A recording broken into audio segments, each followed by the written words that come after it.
The roar of motorcycles shattered the fragile calm of the afternoon outside Millie's diner. Sarah Mason's fingers instinctively tightened around her son's small hand. Ethan's just 6 years old and already too used to fear. The bikers encircled them, leather jackets gleaming like armor in the sun, faces hard with menace. One of them, a towering man with a scar bisecting his jaw, growled words Sarah had dreaded hearing. "You shouldn't have come back to Pine Crest." She moved to shield Ethan, her body tense with maternal instinct, but a second biker lunged forward, wrenching the child away. Sarah's cries cracked into desperation. "Please, he's just a child." Her pleas were met with cruel laughter. The first fist came fast, snapping her head sideways and dropping her to the asphalt. Ethan screamed. Blood on her lip, knees scraped. Sarah reached helplessly toward her son until a sound broke the chaos. Not human. A low, menacing growl rose from the alley, followed by a flash of gray and black. A massive German shepherd lunged with terrifying precision, its teeth clamping down on the arm of the biker who held Ethan. The man shrieked. The others shouted, scattering. Amid the confusion, Sarah staggered to her feet, grabbed Ethan, and fled. Behind them, the dog held the line, snarling, biting, driving the gang back. Just seconds of delay, but it was all they needed. They didn't stop running. That night, Ethan sat in silence in a cluttered apartment that smelled like whiskey and ash. Jack Reynolds, his legal guardian, snored across the hall. Outside, the streetlights flickered, but Ethan's attention was elsewhere. Beneath his bed, hidden under a loose floorboard, lay his most treasured items: a torn piece of his mother's scarf, $37 saved over months, and a pocket knife from his teacher, Mr. Simmons, and a memory, a whisper, a growl, the dog, Shadow. For months he had been Ethan's only friend, his silent guardian. Jack had driven the dog away weeks ago with a whiskey bottle and a slurred threat, but something told Ethan that Shadow was still out there, watching, waiting, and tonight Ethan would need him more than ever. Jack stumbled in at 1:43 a.m., the door slamming open like a gunshot. Ethan didn't flinch. He was used to this rhythm, the uneven shuffle, the smell of cigarettes soaked in whiskey, the curse-laced mumblings. But tonight, something was different. Jack's shirt was stained, his tie askew, his eyes wild with panic. "You cost me," he slurred, gripping the doorframe to steady himself. "Everything." Ethan remained motionless, barely breathing, as Jack stumbled closer, knocking over a lamp and casting the room into a jagged mix of shadow and hallway light. The silhouette looked monstrous. "I thought I could win it back," Jack mumbled half to himself, collapsing onto the edge of Ethan's bed. "But he didn't want money. Said he'd cancel my debts if I gave him you." The boy stared at him, the words curling around his ribs like ice. "I lost," Jack whispered. "I lost you, fair and square." Ethan lay still long after Jack passed out in a drunken sprawl. Thoughts churned in his mind, fear, confusion, but also clarity. The mayor wanted him. Adoption papers, Jack had said, as if he were a possession, not a person. The faintest memory fluttered at the edge of his consciousness. A woman's voice, a blue scarf, the smell of smoke. He sat up, heart pounding. He wouldn't wait to be taken. He reached under the floorboard with trembling fingers and pulled out his hidden treasures. He packed the scarf fragment, the cash, the knife, and 2 changes of clothes. From the kitchen he found an apple, half a loaf of bread, and a jar of peanut butter. Last, he took something unexpected, a photo of Jack in uniform, arm around a fellow soldier. Ethan didn't know why. Maybe to remember that monsters were once men. At dawn, he opened the apartment door and stepped into silence. Cold morning air rushed over him, crisp and bracing. He hesitated for just a breath, a single heartbeat of doubt. Then, from behind the dumpster, a familiar shape emerged. Shadow. The German shepherd padded forward, eyes glinting with intelligence, and nudged Ethan's hand with his nose. "I knew you'd come back," Ethan whispered, burying his face in the thick fur. A machine groaned inside the building. The elevator. Ethan's eyes widened. "We have to go." Shadow turned toward the street. And with that, they ran. They moved like shadows themselves, boy and dog, slipping through alleys and back streets, while the town still slept. Ethan's breath fogged in the cold morning air, and his legs burned from effort. But Shadow never slowed.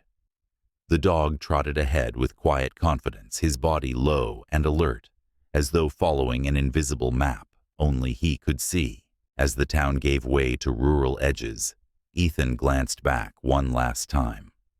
Pine Crest, his whole world, until now, was already shrinking behind him. Every step away loosened the fear clamped around his chest just a little.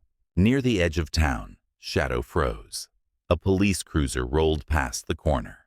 Ethan stopped breathing, but the car turned and vanished around the bend. "Good boy," he whispered, stroking Shadow's fur. "You're still watching over me." It hit him then, how the dog had never truly left. Shadow had kept his distance since that awful night Jack threw the bottle, but he'd always been close, appearing at schoolyards, vanishing before Jack could notice. He hadn't abandoned Ethan. He'd been waiting. They reached the train station as the sun crept higher in the sky. It was quiet, just a sleepy attendant behind the counter and a couple of early travelers. Ethan approached, nerves crackling under his skin. He stood on his tiptoes and slid his money across the counter. "1 ticket," he said, voice wobbling. "To the farthest stop." The man barely glanced at him. "Pinewood Junction, Platform 2, Pinewood." The name echoed oddly in Ethan's mind. Last night, in those blurry moments before sleep, he'd dreamed of tall pine trees and a house with green shutters. He dismissed it as coincidence, but the shiver in his spine said otherwise. He waited for the train with Shadow hidden beneath a bench. A woman asked if he was alone. "My dad's in the bathroom," he lied quickly. Her eyes lingered, but she said nothing. When the train finally arrived, Ethan slipped into the last car, and minutes later Shadow leapt in quietly through the rear.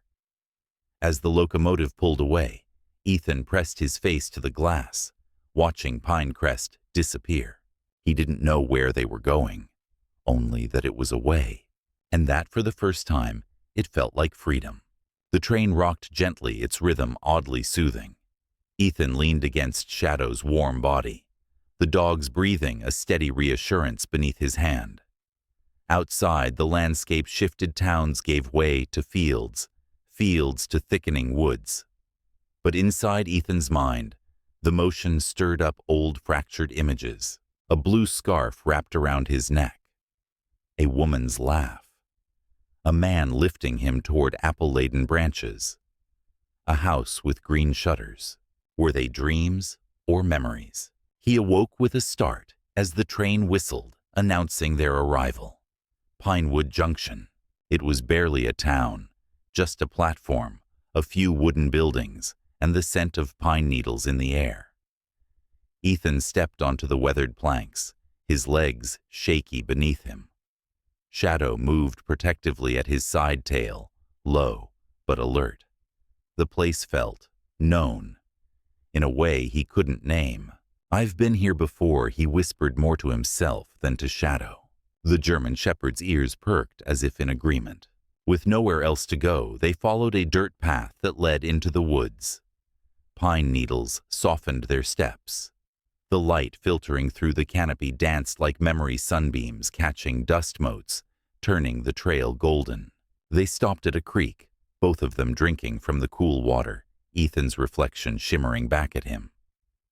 Then a voice behind them made him flinch. "You two look like you know where you're going." He spun. An old woman stood nearby, leaning on a twisted cane. Her silver hair was coiled into a bun. her eyes sharp and watching. Shadow moved between them, low growl in his throat. "Easy," she said unfazed. "I mean no harm." She looked at Ethan long and hard. "Coming all this way on the morning train. You visiting someone?"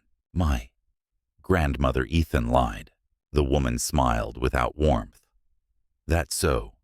Then maybe you're headed to the old Mason place." The name struck him like a bell inside his chest. Shadow whined softly beside him. "I'm not sure," Ethan stammered.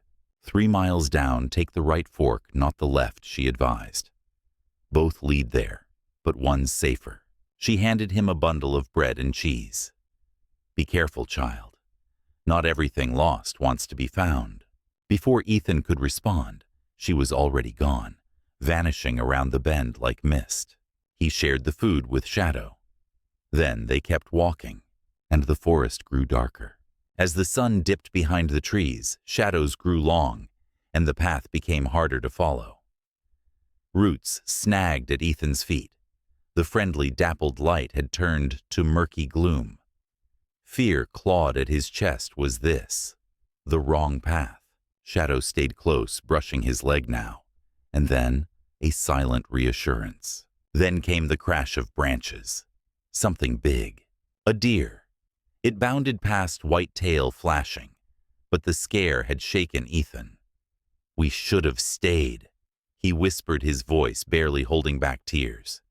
Even Jack's unpredictable anger felt safer than this wilderness. Shadow suddenly stilled, ears erect, fur bristling. A low growl bubbled in his chest. And then from the trees ahead, a bear emerged. Ethan froze, massive, lumbering, wild. He couldn't breathe. Shadow surged forward, barking with all his might, not attacking, just warning. The bear paused, pawed at the air, then huffed and turned, vanishing into the trees. Ethan dropped to his knees, trembling. Shadow returned, calm again, as if it had been routine. Darkness fell completely.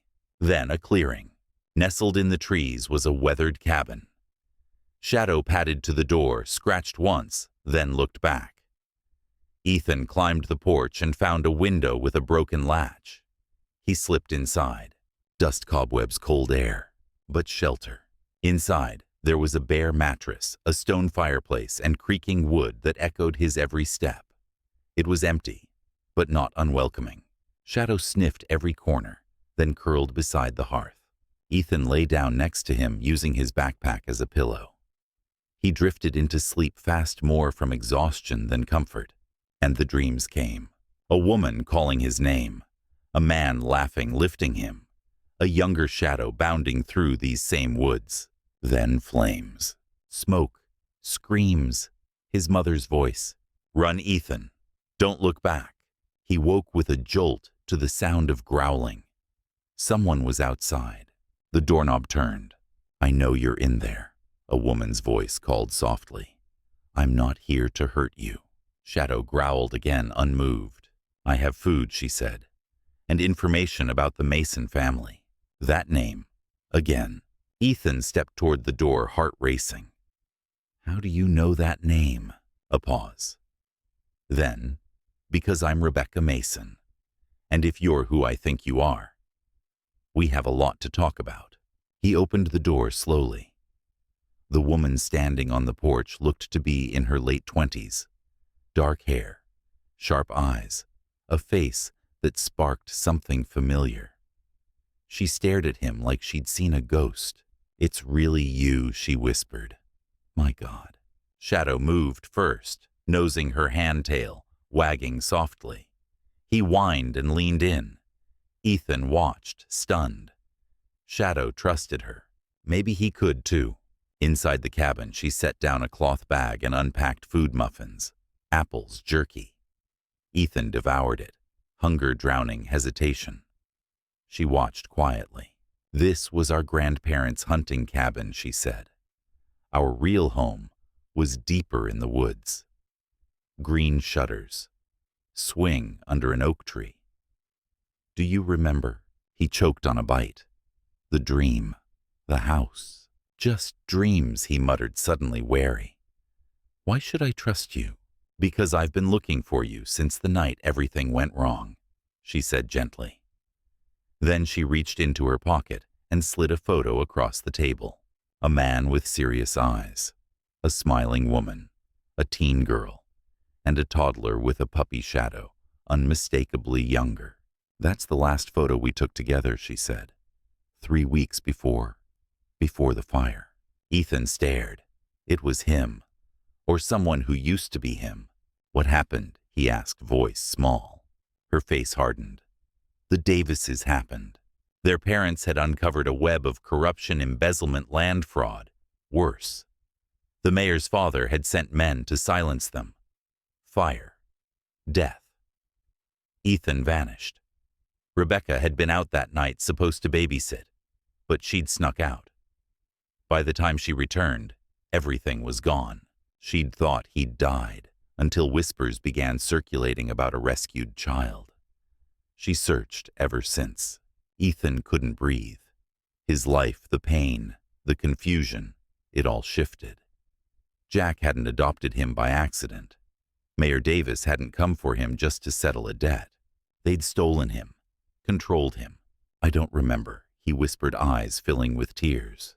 Rebecca reached out her hand, hovering near his. You will, she said softly. Now that you're home, you will. And across the room, Shadow Guardian Witness Survivor watched them both, his eyes glowing in the dim cabin light.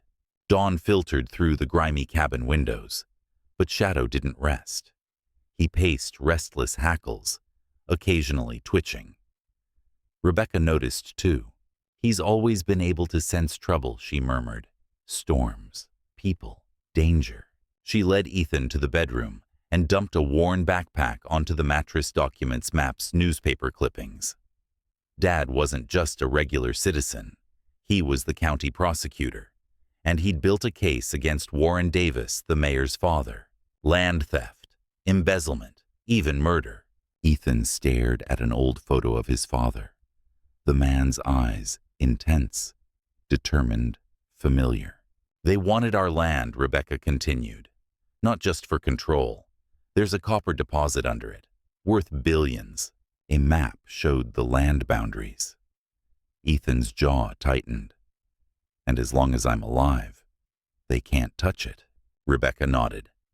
Exactly. That's why they've kept you close. That's why they planted you with Jack. Everything made sense now. Why Jack adopted him. Why he was never told who he really was. Why the mayor suddenly wanted him back. They never wanted me dead, Ethan said. Just owned. A noise outside. Shadow growled low, deep in his chest. Rebecca peeked through the curtain. Black SUV. They found us. She moved fast, shoving documents into her pack. Someone must have seen me, or recognized you. They slipped out the back as tires crunched gravel. Shadow led them into the woods with sharp, deliberate steps. They ducked low, hearts pounding. Rebecca pulled Ethan behind a fallen log. From their hiding spot, they saw 2 men exit the SUV, one tall and silver-haired, Mayor Davis. The other, lean and cold-eyed, carried a rifle. Come out, Rebecca, the mayor called. We just want to talk about your brother. Rebecca's hand clenched tighter around Ethan's shoulder. Like you talked to our parents. Shadow pressed against them, body vibrating with contained fury. His eyes never left the men. Then a battered pickup truck skidded into the clearing, spraying dirt. Jack Reynolds. He stepped out unsteady but resolute, a shotgun in his hands. Where is he? He demanded. Mayor Davis smirked. Funny. I was going to ask you the same. The air grew thick with the weight of secrets finally cracking. Jack's voice rang across the clearing. You never told me who he really was. You said he had no family left, that his parents died in an accident. Davis sneered. And you believed it because you needed to. Just like you believed your PTSD didn't matter. Just like you believed your debts would disappear. The rifleman behind Jack moved into position. Davis's voice dropped to a snarl. You're not useful anymore, Reynolds. Where's the boy? Ethan watched, frozen in the trees. Jack stood tall, but he was shaking. The man who had caused him so much pain now stood between him and danger. It didn't make sense. And yet, it did. Rebecca whispered. We can't help him. Not yet. We have to get to the main house, find the documents. They slipped away through the trees, Shadow guiding them like a phantom. Rebecca led them to the ruins of a once grand farmhouse. Blackened beams jutted skyward like bones. Choked weeds covered the garden. A swing lay collapsed under a giant oak. This was our home, she whispered. Ethan's chest ached. He didn't remember, but his bones did. Shadow padded to the back porch and sniffed with intensity. He remembers, Rebecca said. They followed his lead, circling the ruins. Dad knew they were coming. He would have hidden the documents somewhere safe. Fireproof, concealed. Then the sound of engines drawing closer. We don't have time, Rebecca hissed. But Shadow whined and tugged at her sleeve, then trotted to an ancient apple tree. Its thick roots fanned out wide. Rebecca dropped to her knees and felt around the base. There's something here. A faint click. Bark swung outward, revealing a hollow. She pulled out a metal box, rusted but intact. Inside, Deed's mineral rights, a sealed envelope addressed to them both. But gravel crunched behind them. Mayor Davis's voice thundered from across the clearing.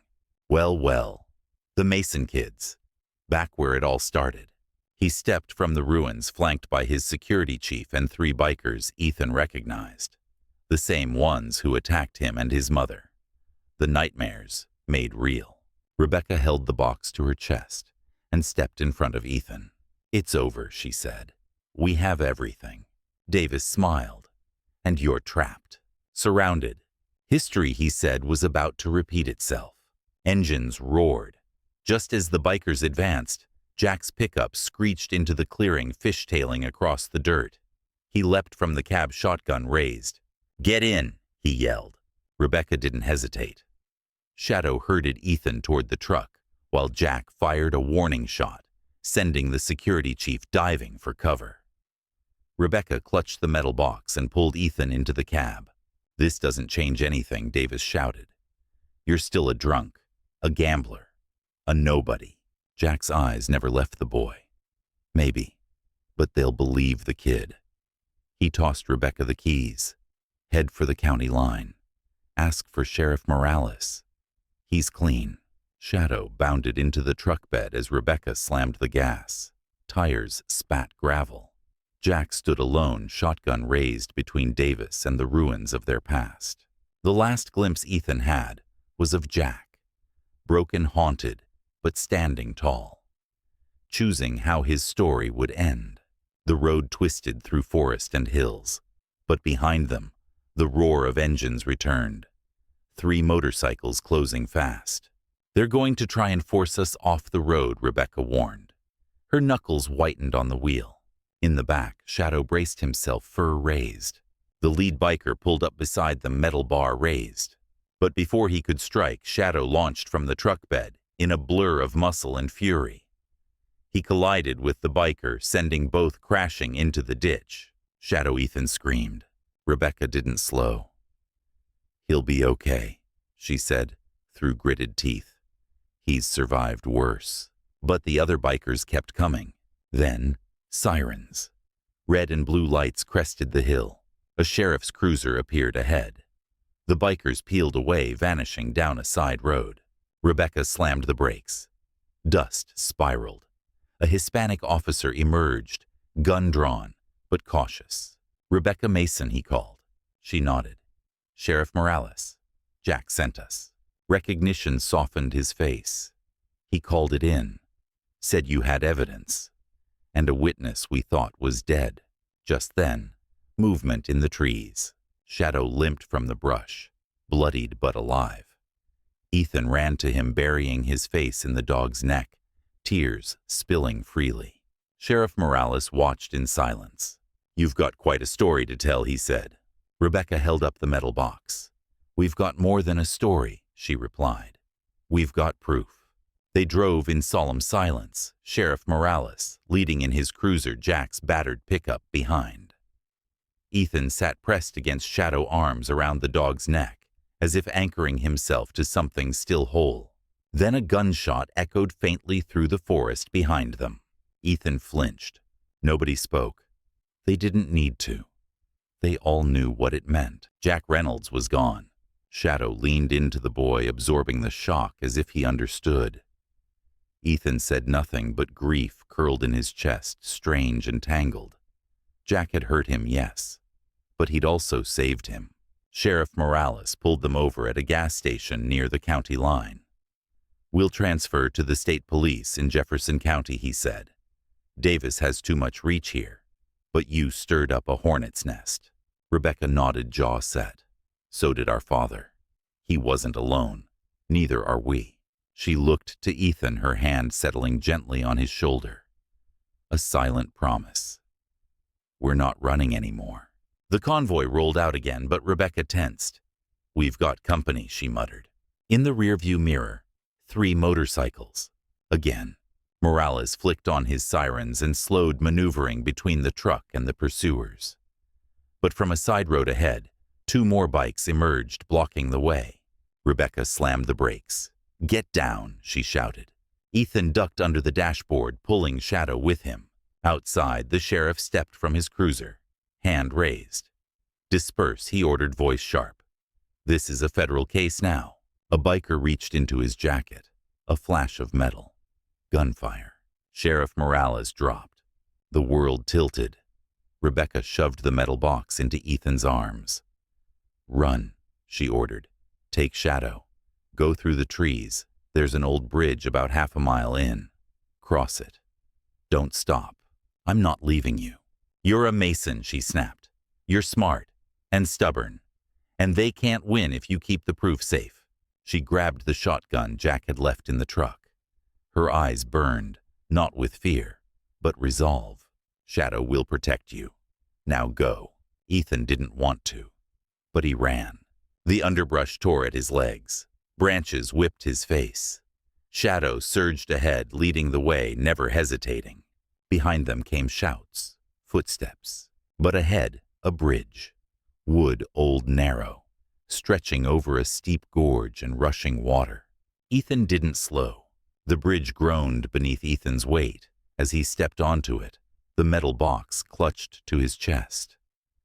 Shadow hesitated beside him, glancing at the aging planks beneath their feet, but followed closely. They were halfway across when Mayor Davis emerged from the trees on the far side, his face contorted into a smirk. Behind him stood the security chief, rifle slung and ready. "Well, well," Davis called over the rush of the river. Back from the dead, Ethan Mason. The mayor stepped forward, each footfall causing the bridge to tremble. "It didn't have to be this way. Your father made it this way, choosing honor over survival. You can make a different choice." Ethan froze, heart pounding. Behind him, more footsteps, bikers. They'd caught up. He and Shadow were trapped in the center of the bridge. Shadow growled low, his body between Ethan and danger. "Give me the box and this all ends," Davis said, extending a hand. "You go home. Safe. No more running." But even at 6 years old, Ethan knew lies when he heard them. There was no going back. Not to Pinecrest. Not to being someone else's pawn. He knelt slowly, placing the box between him and Davis. "Okay," he said, voice flat. "You win. Come get it." The mayor smiled, motioning for his man to stay back. He stepped closer, footfalls heavy. Shadow glanced at Ethan, waiting. "Now." "Shadow break," Ethan shouted. The German shepherd lunged, not at Davis, but at the rope supports beneath the bridge. His powerful jaws clamped down on the aging fiber, tearing it in one swift movement. The bridge lurched violently. Davis staggered, shouting. The structure moaned in protest as another section gave way. The security chief raised his rifle, fired. A bullet shattered wood inches from Ethan's feet. With the last ounce of strength and timing, Ethan grabbed Shadow's collar, tucked the box under his arm, and leapt toward the collapsing far side. The bridge snapped behind them. They landed hard on solid earth, Ethan scraping his palms, Shadow twisting midair to land beside him. Behind them, the center of the bridge crumbled into the gorge wooden beams, splintering as they crashed into the river below. On the far side, Mayor Davis shouted in rage, trapped with his men. The path forward gone. Ethan clutched the metal box to his chest, his breath ragged. Shadow whined softly, but stayed close eyes still locked on the enemy across the divide. They were safe, for now. The forest around them fell into an eerie silence broken only by the rush of water beneath and the distant curses from the ruined bridge. Ethan turned slowly, the box heavy in his arms, but not just with weight, with truth, with justice. They had made it. Shadow pressed his side against Ethan, protective and proud. A single sound cracked across the forest, the echo of a gunshot far behind them, likely the final note of Jack Reynolds' story. Ethan winced, but did not turn back. "Come on, boy," he whispered, his voice hoarse. Together they turned away from the shattered bridge, disappearing into the forest's golden light. Leaves crunched softly beneath their feet. Each step forward was one away from the lies, the pain, the manipulation, toward healing, toward the truth, toward home.